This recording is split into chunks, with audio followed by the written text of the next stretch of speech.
Hello and welcome to Inner Voice television program. We talk about life and all that matters in life, relationships, sexuality, addiction, and I interview with artists and experts. Today I'm excited to have Mr. David Sheff as my guest. Mr. David Sheff is a journalist and an author. And I have to have my glasses to read to you. Journalist and an author of several wonderful books, and one of his books is New York Times bestseller. His book, Beautiful Boy, a memoir about his experience and his own son going through addiction. And he wrote this amazing book that we're going to be talking about it, and his latest book, Clean, Overcoming Addiction and Ending America's Greatest Tragedy. Mr. Sheff also, his writing has appeared in New York Times, Los Angeles Times, New York Times Magazine, Wired, Playboy, Fortune, and Rolling Stone. He has gotten this year's award for American Psychological Association, National Institute for Drug Institute, and Media Award. Mr. David Sheff, thank you for coming to my show, and welcome. Well, thank you, Foojan. It's a pleasure to talk to you. One of the most important things in your book, Clean, talks about what is going on in the United States as far as addiction and drug use is concerned. So 80% of America's children under 18 have used alcohol and smoked marijuana or other drugs. And 20 million people are addicted to drugs. 1 in 12 Americans over the age of 12 is addicted to drugs.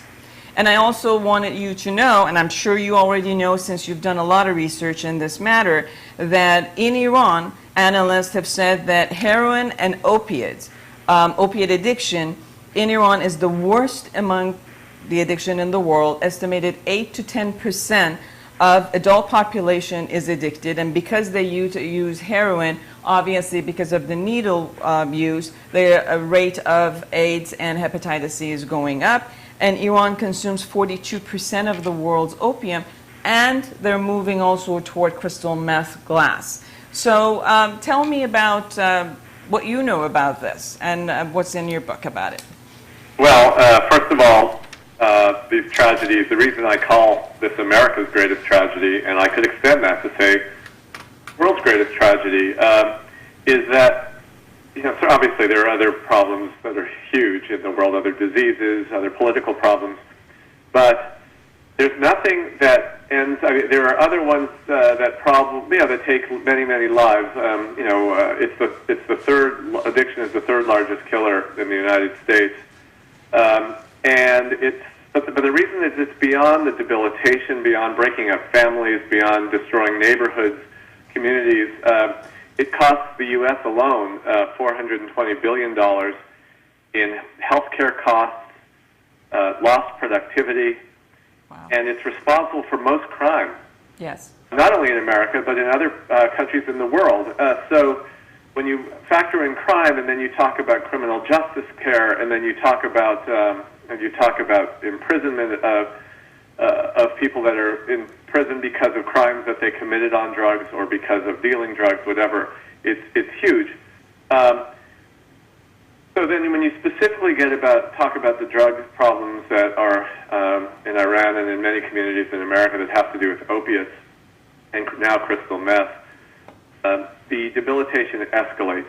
Yes. First of all, those drugs are some of the most destructive drugs. They do the most harm. When young people are using, they impact the brain development of kids in a really dramatic way that affects their behavior, so that relates to social problems, dropping out of school, and then getting involved in the criminal justice system. And in addition, because these drugs are so toxic, they're the hardest drug addictions to treat.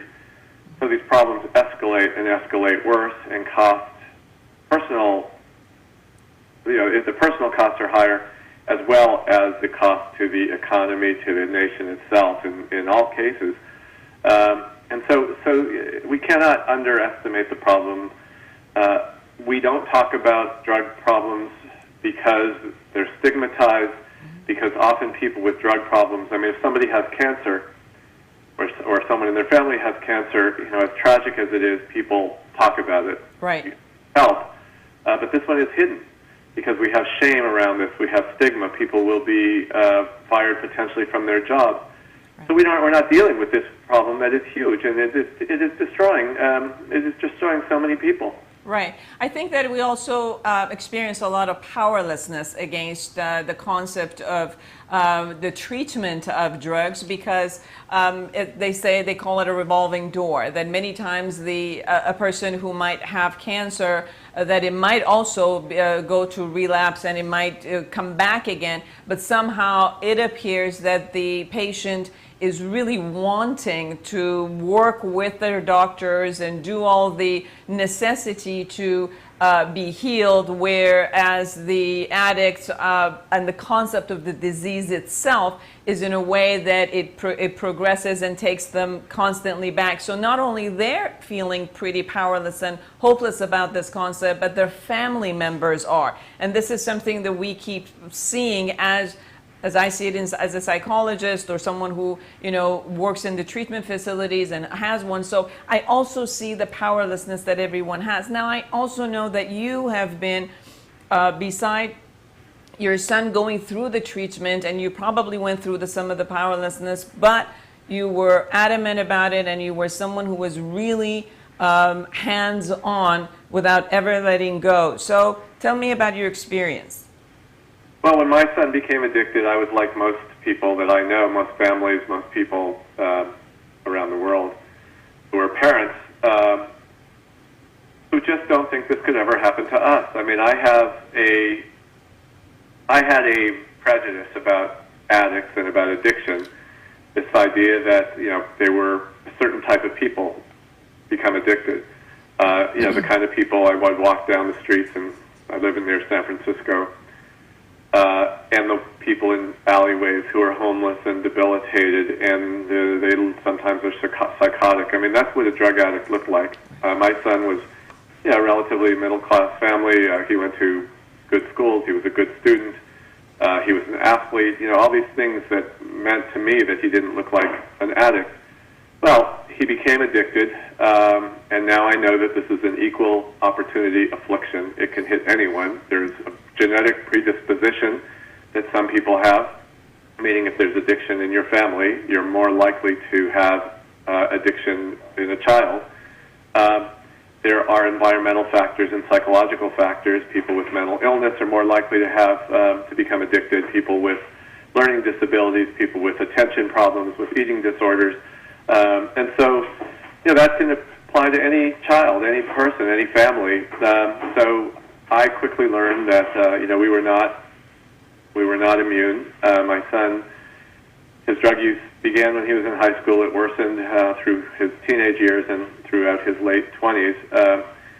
And I began at first to feel what most people feel, that this is a choice, that he was choosing to use drugs, and therefore something had gone wrong. He was this immoral person. Where had his willpower gone, and where had this is something he was choosing. But I began to learn over the course of this time that he was ill, that this is a disease. It's a brain disease, and that's why some people get it and some people don't. You remark that about 1 in 12 people become addicted. It's because they have the genetic or other predisposition to this disease. Now, when I sent my son for the first time to be treated, it was a 28-day program.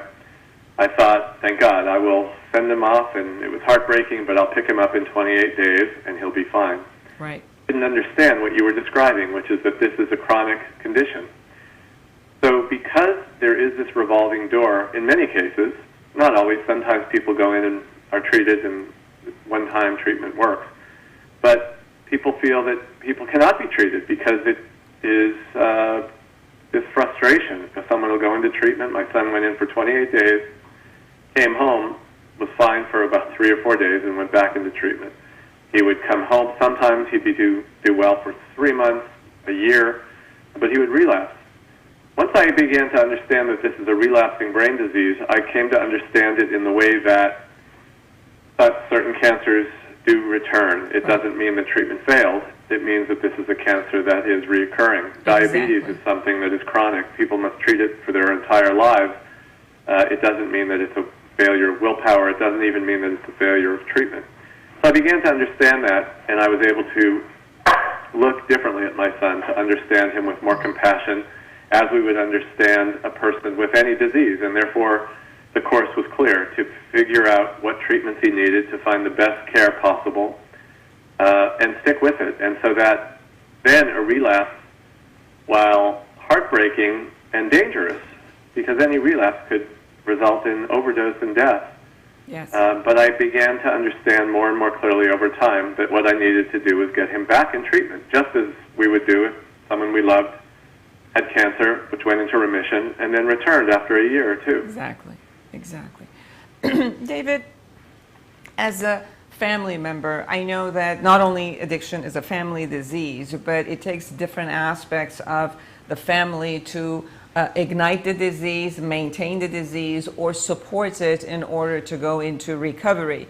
In your experience, and I know that because of the books and because of your talks all over United States, you also get a lot of parents and addicts who come back and talk to you, and you have a wealth of information about what the families do that is supportive and works, and what they do that it really prolongs the disease and supports the disease in some aspect. And Iranian families are very much hands-on. And some of them, I could say, more overprotective of their children, and sometimes the overprotection and the denial that it's never my child, the same way you were saying at the beginning, that it's not my child and, you know, everybody else is doing it, just not mine. And the way that sometimes if they're wealthy, they give money to them, and they want to keep this concept kind of anonymously, and nobody should know about it, and even if they're going to treatment, nobody should know about it. And let's talk about some of the behaviors that you know and you've experienced as a parent, and have spoken with other parents that are pro or against, actually, a recovery of their family member. Yes, well, they describe this disease, the experts call this disease a family disease, and I didn't understand that at first. I thought, you know, my son was the one who was addicted, it was his problem, he had to get well, and whatever that would take, I would have to support him, but he was the one who was sick. And what I realized eventually is that because this is a brain disease and because it has so many psychological components, that families do play a role, often play a role in the perpetuation, the exacerbation of the disease, and also we can play a great role in treatment. Yes. When we see someone that we love who's sick, there's an understandable desire and maybe even a need to deny what's happening because it's really scary. But eventually we understand very clearly that this isn't their fault, it's not our fault. You know, if my child was diagnosed with leukemia, God forbid, or anything, we go to the doctor, we get them help. But with this disease, because of the denial is different. Because we feel that, again, drug using appears to be a choice. It is a choice initially, and continued use appears to be a choice, which it isn't for addicts. It's part of the disease. It's a compulsion that takes over. So we hide our problem, and we are terrified that we will be judged, because what does it mean that my son became addicted? People will think badly of me. I must be a terrible father. People will think terribly of Nick, my son, that he's a drug addict. And so we deny that it's happening in our own minds, and we don't talk about it. So that increases our ability to deny. Because we're not seeking help, we're not seeing doctors, we're not talking about it among our friends and families. And the more we pretend that it's not happening, the worse it gets. We would, as I said, if somebody we loved had cancer, we would get them to the doctor immediately. As long as we're denying that this is a problem, we are not. We're ignoring it. And so drug use increases. It's a progressive disease, which means that when it's not being treated, it gets worse. So first of all, there's this shame around it, which causes us to stay in denial. And that denial oftentimes, almost always, contributes to the drug use intensifying, so it contributes to the disease worsening. But when we, the other piece of our denial is because we care so much about these people and we love them so much, we also become afraid of acknowledging to them, never mind anyone else, what we're seeing. Now, one of the symptoms of this disease, this brain disease, is that when drugs take over and change the brain of a person who's addicted, they don't see that they have a problem because the part of their brains that are associated with rationality and associated with self-examination, clear thinking, cognition, is impaired. And instead, the part of their brain that is functioning, that is taken over, is the part of their brain that is desiring, craving, needing more drugs. So this self-consciousness that would allow a person with cancer to say, I'm sick, I need to get help before it gets worse, doesn't often apply to addiction, to addicts. So therefore, they require somebody on the outside, their parents, their brothers, their sisters, their loved ones, to help them recognize that they're sick and need to get treatment. But if we're in denial, and if we're afraid to talk about it, and if we're afraid to confront them because we're afraid that they're going to get mad at us, they're afraid not that we don't love them or they won't love us, we stay silent and we contribute to the disease progressing. And only until denial melts away can we change this course that increases drug use and contributes to this disease to one that is treating drug use and healing. And it's really, really hard. It's hard because of this psychological component. We don't want the people that we love to be mad at us, especially parents and their kids. And we also don't want them to go away from us because I would feel with my son, if I confronted him, he'll just get angry with me, he'll leave, and then his disease is going to get worse. It's more likely that he was going to use more drugs, potentially overdose and die. So there was this cycle, and it made everything worse. It made my life worse, my wife's life worse, my family, my kids, our kids, and it didn't help him at all. Only when I realized that denial is a symptom of this disease and that it contributes to the disease and it could contribute to his death. And that I only figured out when I was in therapy a lot, when I attended Al-Anon meetings, when I finally began to understand what addiction is and how it works, was I able to very clearly understand that my son was sick, and when someone we love is sick, we have to get them into treatment. And that means that even if Nick was angry at me, I had to insist that I would help him get into treatment, but I would not help him by giving him money when he pled for money, because as they say, giving money to someone who's using is like giving a gun to someone who's suicidal, to go out and buy more heroin or cocaine or crystal meth and potentially kill themselves. So I wouldn't give him money, but that was really hard because he would be crying, he'd be hungry, he wouldn't have a place to live at some points in his addiction. So it was terrifying. Right. But I began to make choices, and I began to understand that I was complicit in some ways in his disease. And only when I broke free of that denial was I able to help him get into treatment. Great.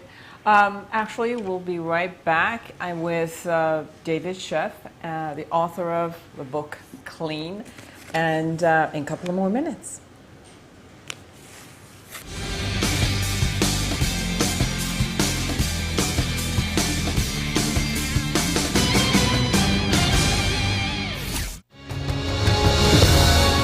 آژانس مسافرتی فراز عرضه کننده بهترین سرویس با ارزانترین قیمت‌ها برای مسافرت به همه نقاط دنیا. فراز ترافل مشاور دلسوز شما در امور مسافرتی.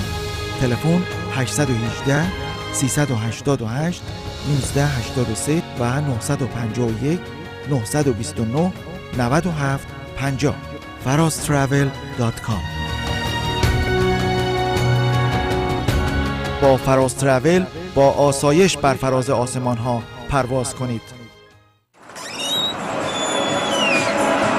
Hi, welcome Welcome to Salt and Pepper Restaurant in Woodland Hills. سالت اند پپر، شیک ترین و مدرن ترین رستوران در منطقه وودلند هیلز، پذیرای شما و مهمانان شما با غذاهای خوشمزه ایرانی همراه با موزیک زنده و ولی پارکینگ. رستوران سالت اند پپر با کیترینگ مجهز و دلیوری رایگان تا شعاع 5 مایل. 818 564 4305 818 564 4305 عضو 08.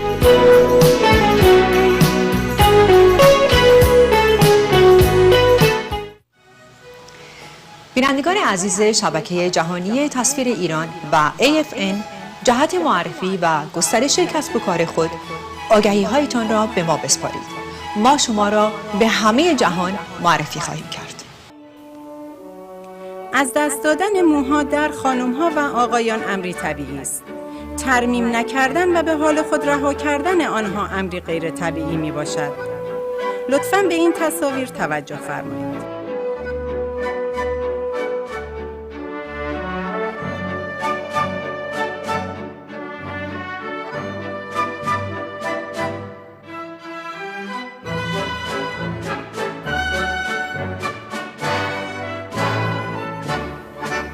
کمپانی HRC ارائه بهترین روش جایگزین کردن موهای از دست رفته شما را تضمین می کند و زیبایی و برازندگی گذشته را به شما باز می گرداند. شما با اعتماد به نفس بیشتری در جامعه به پیشرفت‌های خود دست خواهید یافت. ما به زبان فارسی با شما سخن خواهیم گفت. شماره‌های تماس در منطقه لس آنجلس 310 477 2320 و در منطقه ولی 818 999 99 52.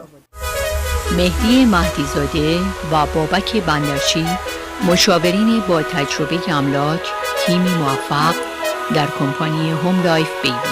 بابک بندرچی فارغ التحصیل مهندسی راه و ساختمان و تجربه کافی بابک بندرچی در امور ساخت و ساز می تواند بهترین انتخاب شما در خرید یا فروش ملکتان باشد.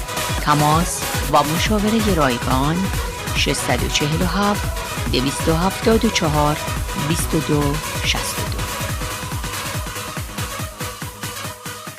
برای همه ما تخلفات رانندگی اتفاق میفته. سرعت غیر مجاز، عدم رعایت چراغ قرمز و نداشتن بیمه رانندگی.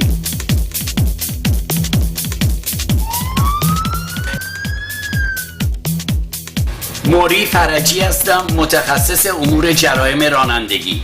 پیشنهاد میکنم قبل از پرداخت جریمه رانندگی از مشاوره رایگان ما استفاده کنید. برای پرداخت جریمه همیشه وقت هست.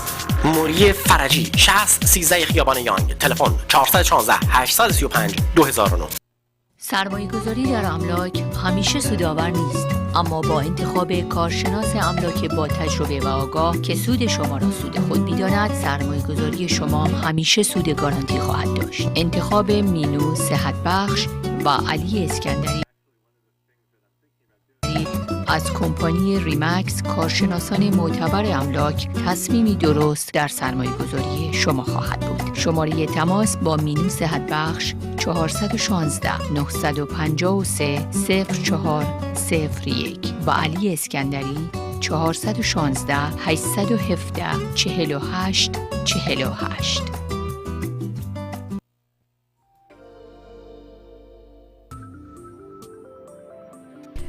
خرد زندگی، مجموعه‌ای از سیدی‌های صوتی که شما رو به اعماق وجود خودتون میبره تا آرامش درون، خواب آسوده، رهایی از احساساتی که شما رو آزار میده و با بدن خودتون متصل میکنه، به زبان فارسی و انگلیسی.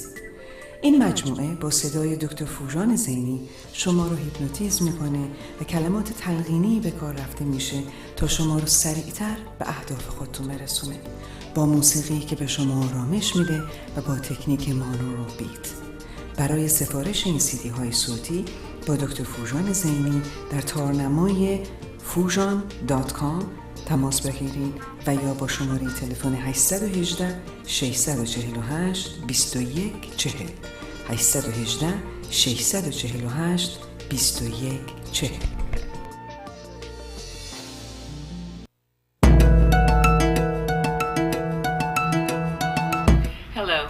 Dr. Foojan Zeine.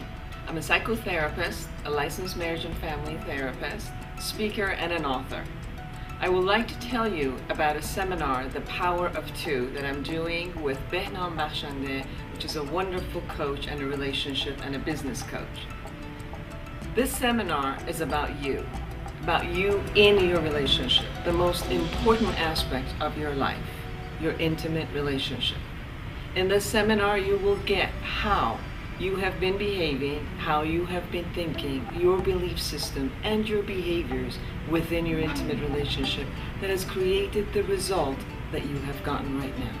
And will give you a lot of tools, amazing keys in how to create a successful relationship and how to sustain and maintain it. I hope you enjoy it.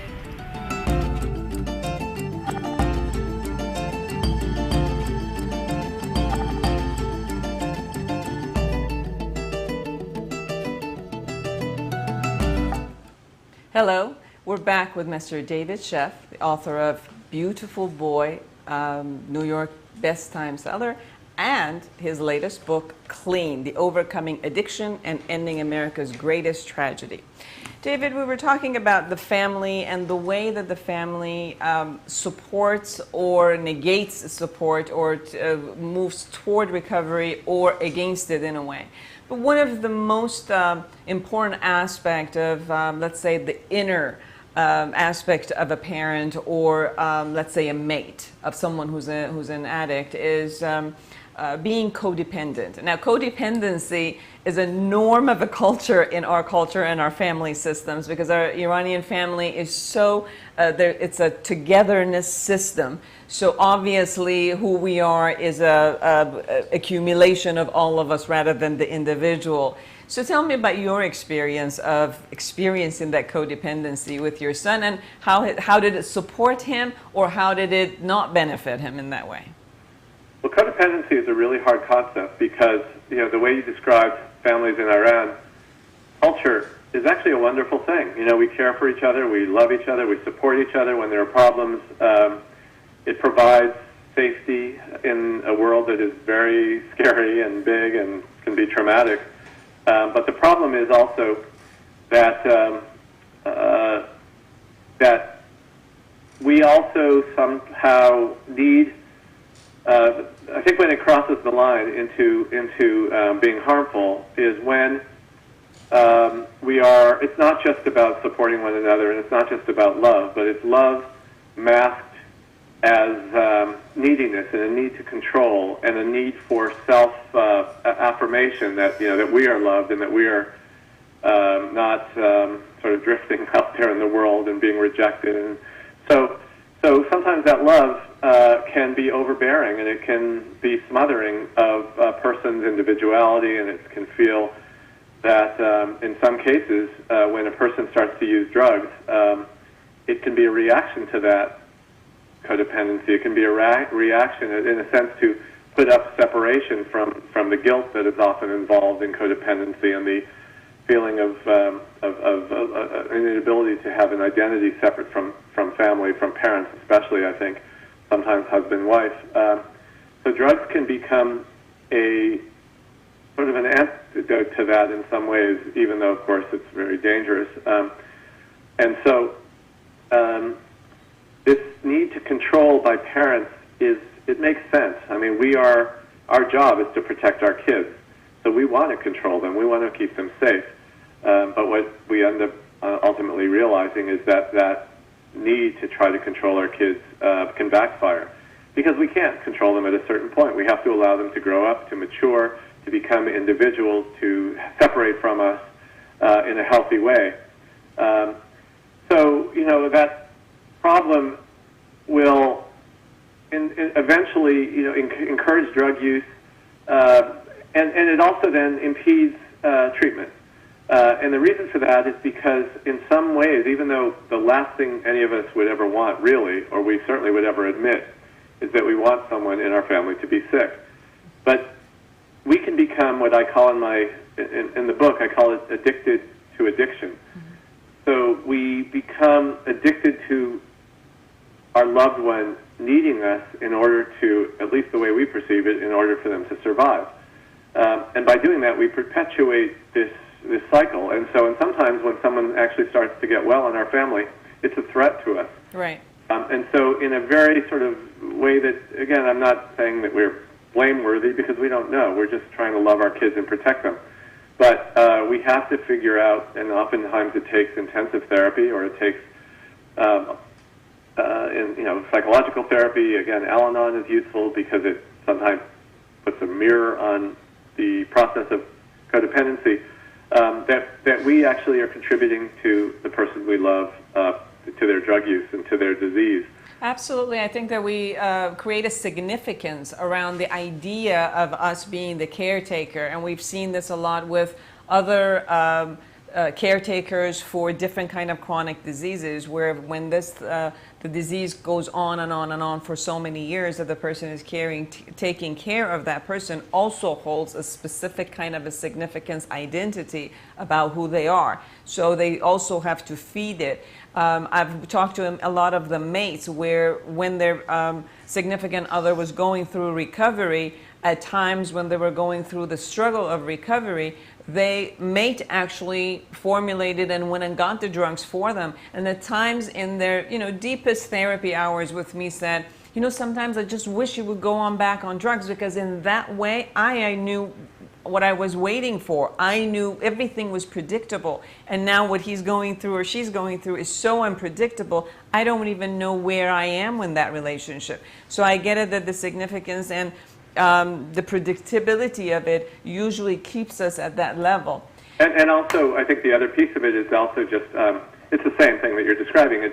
It's fear, not only that we'll stop being needed and that our lives will just become confusing because it's not predictable, especially if we've been living this for many, many years. But also, we're afraid of being, it's not just in control, but also in some way rejected, because one of the things that contributes to addiction is this, the reason codependence is so dangerous is because, again, we're confused. But my son, for example, would be on the streets, and that would terrify me, of course. And so I wanted to protect him. And so I would sometimes give him money to go stay. Well, eventually I stopped doing this, but to give him money to go stay, for instance, in a hotel. A transient hotel. At least he'd be off the streets. He would call up and he would need, he said he would need food. He was starving to death. Well, what parent is going, all we want to do is feed our kids and keep them healthy? So I would give him money because I was terrified that but of course what he did with that money was probably just go out and buy more drugs. Or if I let him come home, he would be away using on the streets, and I was petrified. So he would call up and he would say, I'm in terrible shape, I want to stop using. So I would go get him, grateful to know that he was alive, grateful to have him, bring him home, and allow him basically a place to sleep it off. And then he'd feel better in the morning and he'd leave again.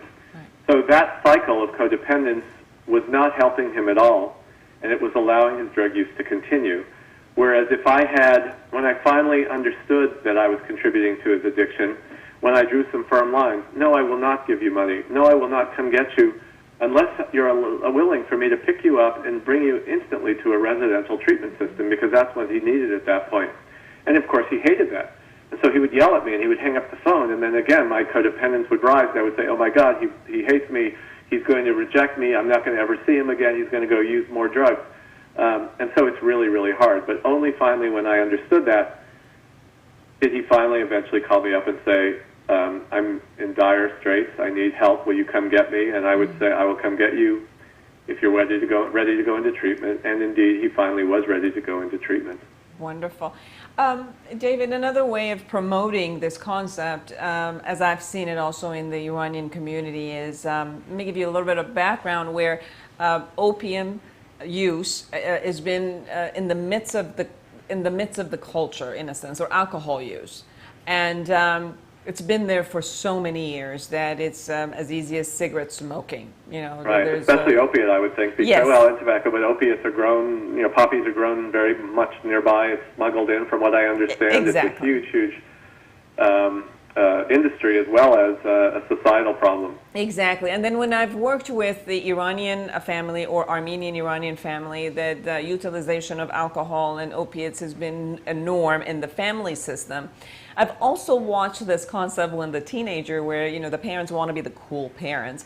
And they also think that they can control in this matter if they know that their children and their friends are using alcohol or drugs within, in the vicinity of their own home. And this has been part of the concept of when they come to my office, they say, oh, I know how to control them. In the party when they were 16, I told them it's okay. I want you to have the first drink with me. Don't have it with the friends. And they've introduced alcohol and even marijuana and in their own home. And the other part we haven't talked about, but is the next growing addiction, it's popping pills. Iranians are very much a popping pill society. So in every single household of an Iranian family, there's definitely different kinds of anti-anxiety, antidepressants, or painkillers, or some sort of a narcotic you can probably find there. So their children are also have a lot of accessibility to this kind of medication. What do you think about that? Well, the first thing is the number one drug problem in the United States is prescription medication. It's killing people more than any other non-natural cause, more than car accidents, and a lot of car accidents are also, of course, related to drugs and alcohol. So prescription pills are just a terrible problem, and the number one place that kids get prescription medication is from their parents' medicine cabinets, and so there's a whole movement here, and I would hope all over the world to educate parents to understand that of this problem and to lock away opiate medications and other addictive medications, or to, when they're no longer needed, to return them to the pharmacy or whatever. But as far as this idea that we have that we want to teach our kids to use responsibly rather than have them learn out with their friends, so that, I hear this all the time. If I don't let my kids drink or smoke pot at least, then when they go off, when they go away from home, they're just going to go wild. They're not going to have learned any kind of way to have moderation, to have these part of their lives in a healthy way. Or they think they make these deals with their kids, where I trust you to go to a party, but, and you can use because I know you're going to or whatever, but just don't use too much because it's dangerous. Or they say, don't get in the car with somebody who's driving high. So they make all these deals, or they say, they look at it, as you say, they want to be cool, and so they'll, give their kids who are teenagers a sip of alcohol at first at dinner, and then eventually, maybe more, and they'll let their kids have a few drinks and just think it's kind of great, and their kids think it's great, and even when their kids' friends come over to dinner, they pour a little bit of wine for all the kids, and all of a sudden they're the cool parents. Well, the problem with all this is that all of the research says that all of those assumptions are wrong. The earlier a child is exposed to drugs or alcohol, the more likely they're going to become addicted or have other problems with those substances. The more that their parents give them a message that using drugs and alcohol is okay, is acceptable, the more likely they're going to have a problem, because parents' values have been shown to have an enormous impact on kids using it all, postponing their use, or when they're using on moderation versus excess. This idea that when kids go off to college, if you teach them to use moderately, they're going to use less drugs, is just wrong. It's been proved that the more kids use at home, the more likely they are to use when they're in college, and the more likely they are to binge drink and to go on to use heroin, methamphetamine, prescription medications, psychedelics, all the other drugs. And this idea that, it's a particular problem. With alcohol and cigarettes, those, and marijuana to a little bit of a lesser extent, those are just accepted in some ways in some families as natural, as part of the culture. Alcohol has always been around, since humans were around pretty much. And in certain cultures, because of the opiate plants and because of other, heroin and related opiates are accepted as well. So it's even harder to convince people that these are dangerous.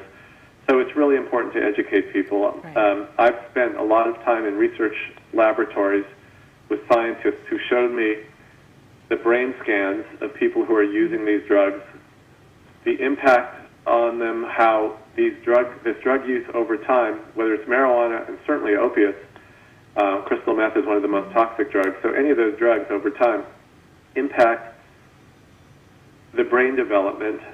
So different parts of the brain don't communicate as well. Right. IQ has been shown to go down over time with people who are using frequently. Memory, all these kinds of things that we assume that people who think that drug use is just part of the culture and it's okay, they just don't know and they're wrong. And it doesn't mean that everybody who starts smoking pot or is shooting heroin even, well, by the time people shoot heroin, usually it has a pretty devastating impact on their life. But there are people that use drugs and function. Socially, yeah. But it doesn't mean that they're still not impacted, that they're functioning as at a lower level. And it also doesn't mean that their lives aren't going to be shorter because, again, the research shows that they will be. And there is always we lose in this country, in the United States, 350 people every day die of drugs and alcohol. Yes. And some of them are people who become addicted to methamphetamine or heroin. But some of them are people who just use very occasionally, or even for the first time. They'll shoot heroin because they're at a party and everybody else is doing it, and they say, oh, it's really cool, we get high, it's fine, it's safe, it's not going to be a big deal. And then they overdose and they die. David, These cultural assumptions are dangerous, and they are killing people. David, and we have about 2 more minutes. Can you talk a little bit about treatment and the effective treatments that you've come across in the United States? Well, one of the problems is that there have been so few treatments that are effective that people think that this disease cannot be treated. But it's just not true. Treatments are available. They're hard to access. They're hard to access in every country because, again, we've considered this as a moral problem. And so if you have a moral problem, you chastise people. You tell them that they're bad people.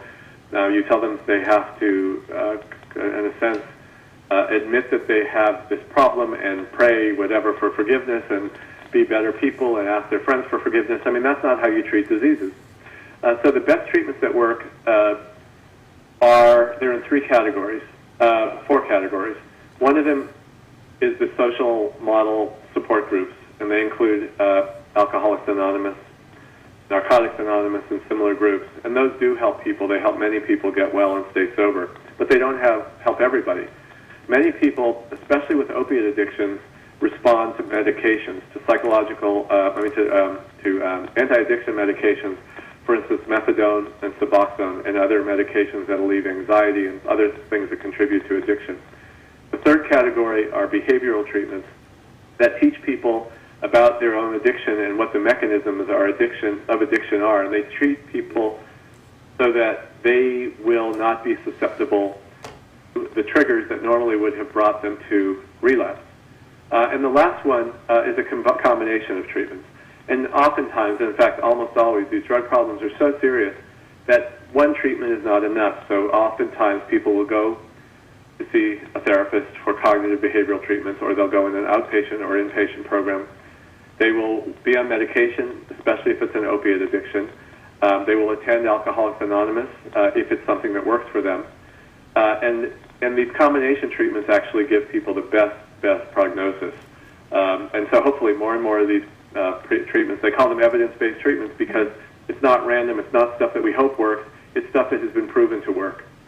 So hopefully they'll be available to more and more people in Iran, in every country, in the United States. Great. Thank you so much for being with me. I know you have a very, very busy schedule. You're starting your 3rd book, and thank you. Well, thank you so much for doing this show. It's really important stuff. Okay. Bye-bye. Bye-bye. Thank you. And thank you for being with us with another one of the Inner Voice program. And until next time, create a wonderful day, create a wonderful world, and remember, free in mind and love at heart. Have a great day.